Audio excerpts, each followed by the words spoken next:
Today we have a product comparison video. On this side we've got the Powkitty RGB20S, and on this side we have the Anbernic RG35XX. These are the intro models to each of these brands, and we're going to be covering all the strengths and weaknesses, the differing sort of features that they're each going to offer you. So first things first, cost, which is going to be the cheaper option, which is more expensive. The 35XX, which is part of the Anbernic line, is going to be a little bit cheaper. Usually these are going for about $70 or so, but sometimes you can get them on sale for, as low as $50, something like that.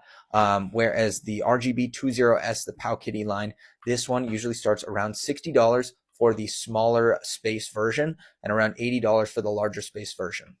So next, which is going to come with more games? Without a doubt, the Powkitty, from what I've seen, comes with vastly more games than the Anbernic RG35XX. I believe this model, depending on the TikTok shop you get it from, usually comes with around 4,500 games or so. This is the upgraded space Powkitty. So this one was about $80, but it has over 21,000 games pre-installed on it. You can get one for about $60, which is going to have, a bit less games, but it's still going to have more than the RG35XX. With that being said, however, both of these are going to come with ejectable micro SD cards, so you can always add more games from your computer. So, the starting amount of games that come on it might not be important to you. Next up is going to be battery life. The RGB20S is going to have 3,500 milliamp hours worth of battery, whereas the 35XX only comes with 2,600 milliamp hours. You can actually see that the Powkitty is a bit thicker itself. It's a little bit ever so slightly taller as well, so it does hold more battery in this, so it's going to last you a little bit longer.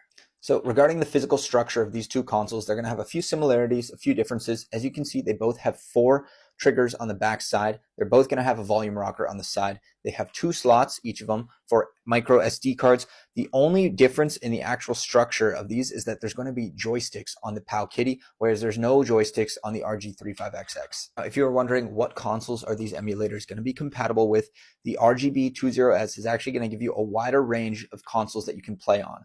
A couple that are going to be on here, which are not on the 35XX, are going to include Nintendo 64, PlayStation Portable, and there's a few others that aren't really mainstream consoles as well. This next one's not a huge deal for me, but for some people it might be. The actual layout of what the menu looks like on the RGB20S is much nicer. It's much more clean. The graphics genuinely just look really cool and stylish. Whereas on the Anbernic RG35XX, it's super plain. It's just a boring sort of menu.